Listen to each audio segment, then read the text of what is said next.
Mi nombre es Mateo Sebastián Sánchez Altamirano, soy estudiante de Ingeniería Automotriz de segundo semestre en la Universidad de las Fuerzas Armadas ESPE. El día de hoy les voy a presentar el diseño y construcción de un dinamómetro de 20 newtons. Comenzamos primero con nuestros objetivos. El objetivo general es el diseño y construcción de un dinamómetro funcional. Los objetivos específicos: analizar el comportamiento teórico del dinamómetro, calcular la constante de elasticidad del resorte a utilizarse y generar las escalas del dinamómetro en newtons, comprobar el correcto funcionamiento del dinamómetro en uso. El dinamómetro es la parte de la mecánica que estudia las relaciones entre las causas que originan los movimientos y las propiedades de los movimientos originados. Un dinamómetro es un instrumento destinado a la medición de la fuerza y el peso de los objetos a partir de la elasticidad. Los orígenes del dinamómetro remontan a finales del siglo XVII, cuando su inventor, el físico Isaac Newton, idease una herramienta capaz de medir la fuerza y el peso de los objetos a partir de la ley de Hooke. Entonces, ¿para qué sirve el dinamómetro? El dinamómetro es un instrumento de medición que sirve para medir fuerza y o peso de un objeto. Esto gracias a que detecta las variaciones que produce en él la aplicación de la fuerza. Principalmente determina fuerzas y los materiales del dinamómetro son sometidos a prueba para evaluar su resistencia de la deformación. En esto nos referimos a los resortes, ya que tenemos que evaluar la resistencia que tiene la deformación de un resorte que lleva el dinamómetro. En nuestro caso es un dinamómetro mecánico, lo cual nos lleva a los tipos de dinamómetro, que con el tiempo se han ido desarrollando cada vez más los instrumentos para otorgarle mayores grados de precisión, mejor funcionalidad e incluso adaptarlos a necesidades que surgen por el mismo avance de la tecnología. Y en el caso del dinamómetro no es la excepción. Por eso es que vamos a hablar de los tipos que se divide el dinamómetro. El primero, como se puede observar, y el cual va a ser nuestra construcción, es un dinamómetro mecánico. El dinamómetro mecánico destaca por su alta precisión y desviación máxima del 0,3% de la carga. Además de este dinamómetro con división en newton, puede ser rápidamente adaptado de la función de medición de la fuerza a tracción de medición de la fuerza de compresión. Después de esto tendríamos un dinamómetro, lo que es el dinamómetro digital. Este ya posee una mayor precisión y la lectura que arrojan directamente en una pantalla, como se puede observar aquí, y son son mucho más costosos que los modelos mecánicos. Las partes que tiene un dinamómetro es de acuerdo a la parte del dinamómetro mecánico, el cual consta de varios elementos para poder realizarse de manera eficiente su funcionamiento. Entre estos elementos está un muelle que contiene la escala, un cilindro que cubre el muelle y está unido a un resorte, y un resorte que permite desplazar el cilindro al aplicarle una fuerza, un gancho para poder colgar el objeto a pesar, un cilindro exterior que recubre el resorte y cilindro exterior. Como se pudo observar en esta imagen anterior, aquí podemos ver las partes del mecánico. Aquí podemos ver el resorte, el dinamómetro, y aquí vemos Seguimos con la ley de Hooke. La ley de Hooke describe fenómenos elásticos como los exhiben los resortes. Esta ley afirma que la deformación elástica que sufre un cuerpo es proporcional a la fuerza que produce tal deformación, siempre y cuando no sobrepase el límite de elasticidad. Robert Hooke estudió, entre otras cosas, el resorte. Su ley permite asociar una constante en cada resorte. En 1678 publica la ley conocida como ley de Hooke. La fuerza que devuelve un resorte a posición de equilibrio es proporcional al valor de la distancia que se desplaza de esta posición. De acuerdo a esto formula su fórmula, la cual es fuerza es igual a la constante de elasticidad, por variación de distancias, variación de longitud del resorte, la constante de proporcionalidad sería. Y para esto es lo que necesitamos para la preparación de nuestro dinamómetro mecánico.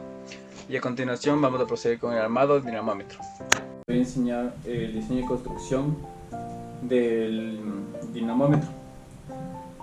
Para esto lo que tenemos aquí es una pesa, los pesos que puedo utilizar, los resortes, la estructura del dinamómetro. Tendríamos un perno que sujeta al resorte y bueno, después utilizamos esto. Lo primero que tenemos que hacer es conseguirnos 10 pesos. Por el corto tiempo que tenemos para el video, lo que vamos a hacer ahora es conseguirnos primero este, que es un peso de aproximadamente 2040 gramos, que es equivalente a 20 newtons. Entonces, lo que vamos a hacer aquí, utilizamos una funda para que sea más fácil pesarlo. Cogemos en el gancho, tenemos la medida inicial del resorte. Entonces, lo que tenemos que hacer aproximadamente es, como se puede ver, se estira. Tenemos que conseguir que el resorte, o sea, tener la medida de cuánto se estira para cada peso. Después haremos lo mismo con los diferentes pesos. En este caso sacamos nuestro peso de 20 newtons, un peso de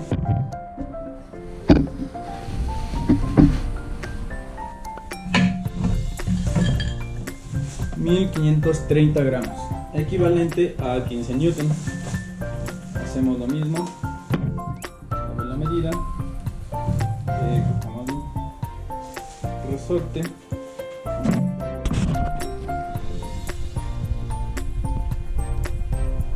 tenemos que ponerla que se estira la distancia inicial. Después se procede con los cálculos para la calibración del resorte. Nosotros para el video ya tenemos hecho de acuerdo a nuestra tabla de longitud fuerza, esta de aquí. A continuación pegaremos en el dinamómetro para calibrarlo.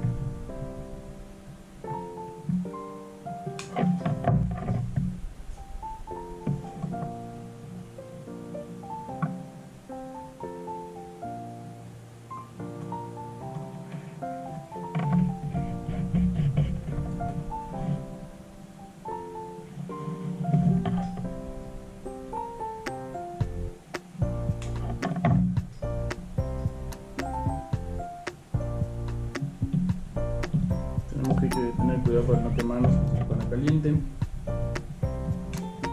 Y listo. Procedemos a armar. Es muy fácil como se arma. Solamente tenemos que enganchar el resorte hacia pasarlo con el perno.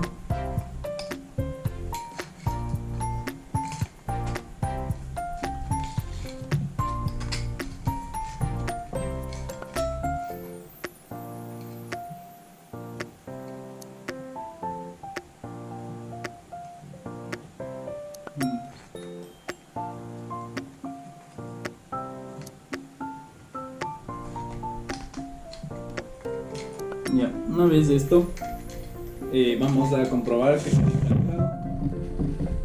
Tenemos que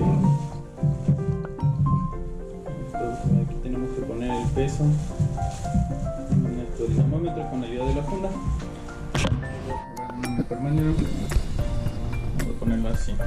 Este sería como un peso de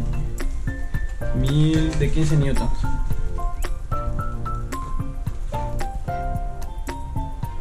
Como podemos observar en nuestras medidas, el peso es de 15 newtons. Bueno, como pudimos ver el armado del resorte, lo primero que tenemos que hacer para, bueno, como ustedes vieron la calibración del resorte, para eso lo primero que tenemos que hacer es la constante de elasticidad. Sacar nuestra constante de elasticidad. Aquí tendremos una tabla con los valores que tenemos. Después seguimos, bueno, lo que vamos a hacer es, como se vio en el video, y coger 10 masas diferentes, irlas pesando y sacar la elasticidad, bueno, la distancia inicial del resorte, la distancia final y también de acuerdo al peso. Entonces con esto podemos reemplazar en nuestra fórmula de aquí, basada en la ley de Hooke, para ver la constante de elasticidad de cada una, bueno, de acuerdo a cada uno de los pesos. Aquí podemos ver de peso 1, peso 2, peso 3, peso 4, peso 5, peso 6, peso 7, peso 8, peso 9 y peso 10. Entonces, ya teniendo esto, nosotros podemos aquí hacer una tabla de análisis de resultados, el cual va a ser de acuerdo a todas las masas Aquí podemos ver que nosotros tenemos la longitud inicial del resorte. Tenemos la variación de longitud entre un peso y otro, la constante de elasticidad, el peso, el error de la constante de elasticidad, pero bueno, eso lo veremos más adelante cómo se calculó. Esto es lo que a nosotros nos interesa. Para nosotros tener un buen dinamómetro tenemos que calibrarlo muy bien. El análisis de elasticidad-fuerza es lo que nos permite calibrar nuestro dinamómetro en newtons. ¿A qué se refiere esto? Que nosotros podemos con esto hacer una tabla. Bueno, no hacer una tabla, o sea, con esta tabla se realiza el papel que va a hacer la medición en newtons del dinamómetro, de acuerdo a su longitud y peso. Nosotros tenemos que sacar el promedio de la constante de elasticidad de cada uno de los pesos para sacar el promedio. Esta es la constante de elasticidad real. Entonces el cálculo de errores consiste en el promedio restar de cada uno de los pesos de la constante de elasticidad de cada uno de los pesos. Y para sacar el porcentaje de error primero tenemos que sacar un promedio de error, el cual sería de todos los pesos que están aquí dividido para 10, el cual nos da en 3,029 newtons sobre metro, y sacar un porcentaje de esto que sería 0,228%. Esto está dentro del rango permitido del dinamómetro. Esto quiere decir que nuestro dinamómetro fue todo un éxito. Entonces, como seguimos con las conclusiones. Las conclusiones es tener objetivamente definida la diferencia entre lo que es un dinamómetro y una balanza tradicional, ya que el dinamómetro es el encargado de medir las fuerzas y la balanza solo la masa de los cuerpos. Cabe recalcar que para la construcción y diseño de un dinamómetro es necesario generar las condiciones que nos permiten adquirir los datos. Estos datos fueron fundamentales para el desarrollo y sustento matemático como físico. Y la ley de Hooke nos ayuda mucho para el resorte. Entonces, se logró la construcción de un dinamómetro para medir 20 newtons, es decir, aproximadamente 4,4952 libras-fuerza. Para esto podemos observar claramente cómo las constantes de elasticidad van variando dependiendo de la deformación y la fuerza que vamos a emitir al objeto. Entonces, este dinamómetro es muy útil, es muy fácil de usar. Solamente tienes que colgar y ver cuánto, o sea, una vez calibrado y ya está, solamente para ver la newtons, la fuerza. En función de eso se realizó la medición de elongación del resorte en función de 10 masas diferentes, como se vio en el video. Como se hicieron los cálculos, necesitamos 10 masas diferentes, pueden ser más para tener una mayor precisión, pero con 10 masas creo que es suficiente.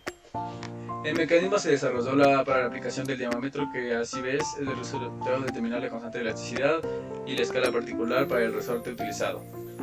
Fue el de una construcción con tubos, del cual nos permitió desarrollar una maqueta compacta, lo cual simula el desplazamiento de un cilindro dentro del otro.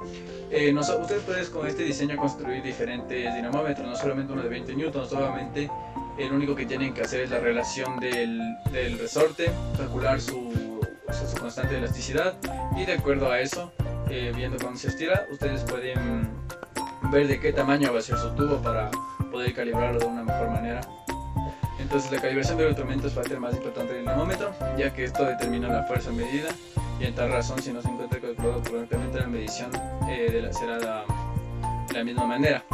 Si es que tú no calibras bien, si tú no mides bien el rato de poner en el resorte, en tu dinamómetro, con la tabla mostrada anteriormente, tu dinamómetro no va a tener éxito, ya que al momento de comprobarlo es midiendo con los mismos pesos de la elasticidad que calculaste antes en el resorte. Entonces, si es que tú mides y ves que está igual, es que el dinamómetro fue un éxito. Entonces, las recomendaciones: poder visualizar de una mejor manera los pesos, es mejor conseguir un resorte con menor coeficiente de elasticidad, ya que se estirará más. En mi caso, como tenía un tubo muy pequeño, ya que yo hice en 3D y mi impresora no imprime tan grande, o sea, está tan alto, yo tuve que buscar un resorte que sea con un coeficiente de elasticidad alto para que no baje mucho. Me vi exactamente 10 a 20 newtons, pero esto es solamente mi decisión. Si tú tienes otra manera y lo ves, o sea, que quieres uno que se estire más, tienes que conseguir uno que sea un menor coeficiente de elasticidad. Con esto el resorte estirará más, pero tendrás que conseguir un tubo más grande. Se recomienda realizar una medición adecuada de todos los datos. En la balanza tienes que tú tener las medidas exactas, igual en la longitud del resorte, eso es muy importante para que funcione. Finalmente se recomienda la correcta calibración del dispositivo, ya que si no funcionará nada de lo que habríamos hecho anteriormente. En cuanto al diseño y construcción, es recomendable elegir materiales correctos para tener bien determinado el proceso de construcción. Aquí, como podemos ver, está la bibliografía que nos sirve para el marco teórico, para el trabajo preparatorio para nuestro proyecto, ya que sin esto no hubiéramos podido determinar la constante de elasticidad del resorte, ni tampoco la calibración del mismo.